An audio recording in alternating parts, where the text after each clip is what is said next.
Hi, this is just a quick video for Karen at Sun and Moon Group. Oops. So I just thought I'd show you where I am in the world. So I'm here in Brisbane, Australia, and I've been taking star trail photos.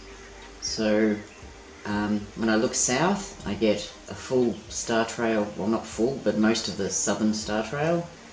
When I look north, I only just get a little bit of the top of it, but when I look east or west, I get the the convergent zone, where the stars appear to go straight, and then they sort of start to curl upways and downways.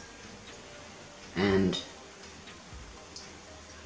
it's almost above me in the sky, but a little to the north. And when you look, that's not halfway in the earth. And so on the globe,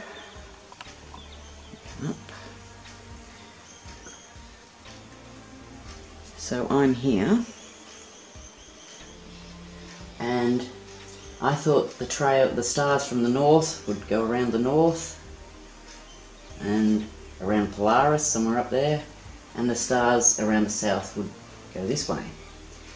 But it's not an even split, it's somewhere here. So I'm thinking it's the Tropic of Capricorn, and the stars go down this way, and then all the stars this way spin around the north, this way, and these ones go this way. And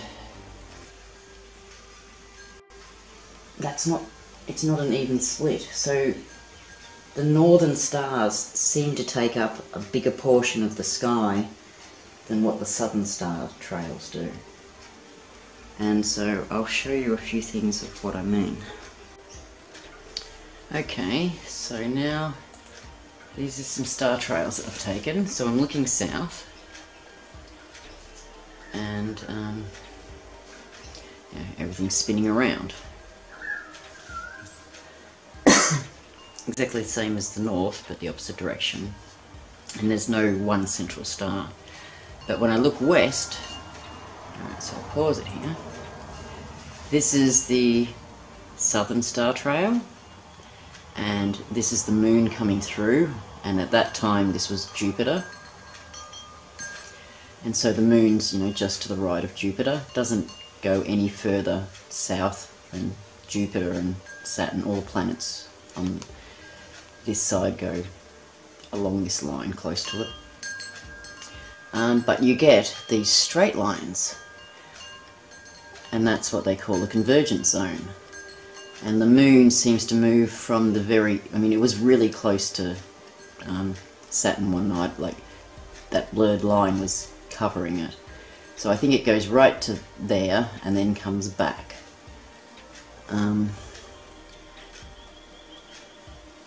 Alright, so we'll just let it play.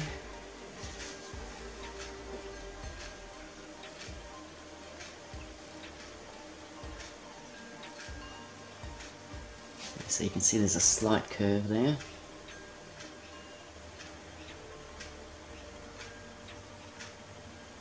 Oh, now we've just gone a little bit. We haven't done a full twist to the north yet. We've just gone slightly across, so you can see that convergence zone through here, and then it starts to curve.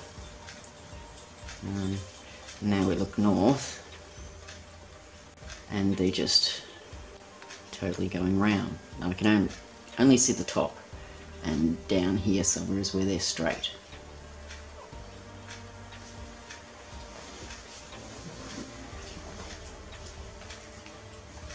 And then when I go northeast, so I'll pause this one, I get the southern trail here and the planets going through, the convergence zone and the northern trail. My problem is that this, when I go above my head, it's pretty much straight over my head, but it's not. It's just a little bit to the north. But if the sky was split in half, wouldn't the two star trails take up the same amount of sky? Um,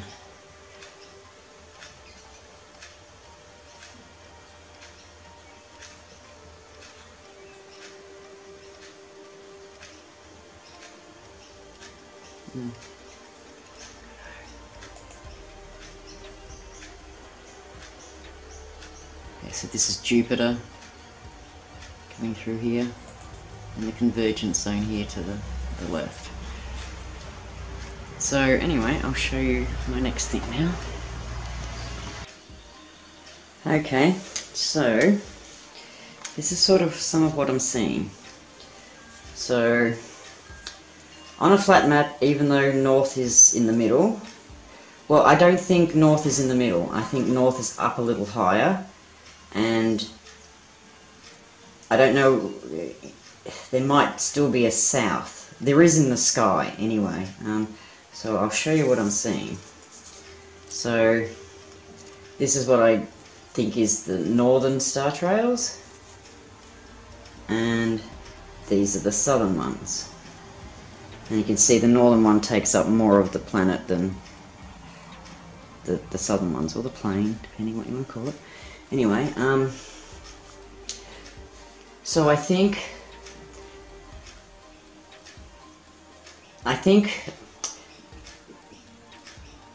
Saturn. So you've got the Sun, then Mercury and Venus, and I think, well, they're in front of, on one side of Earth, and then all the other planets are on the other side.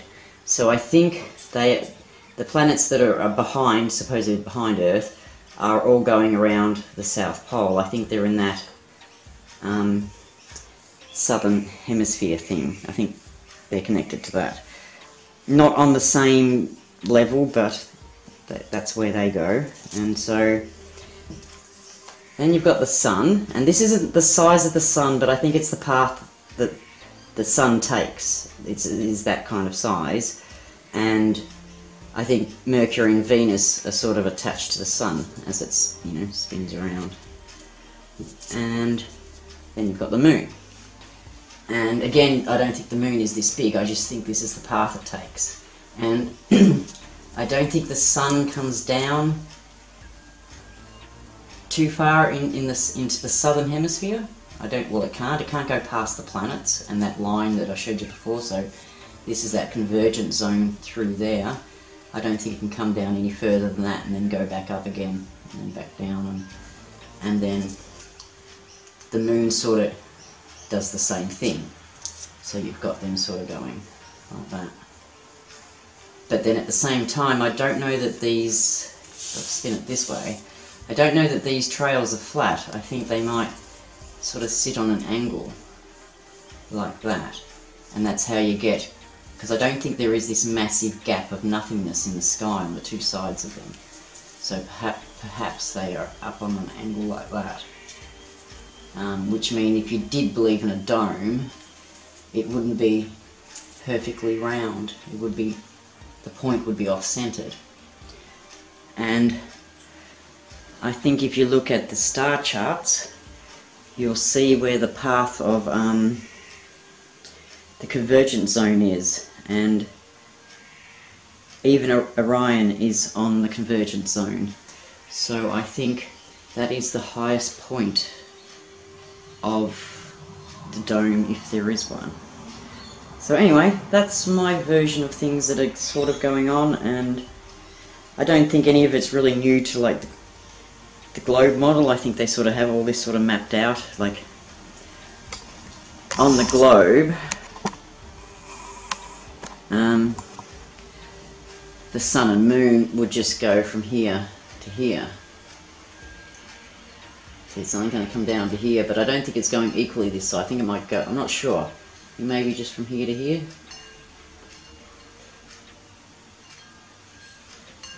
And same with the Sun, and you know, obviously they go, but then I think they come across diagonally.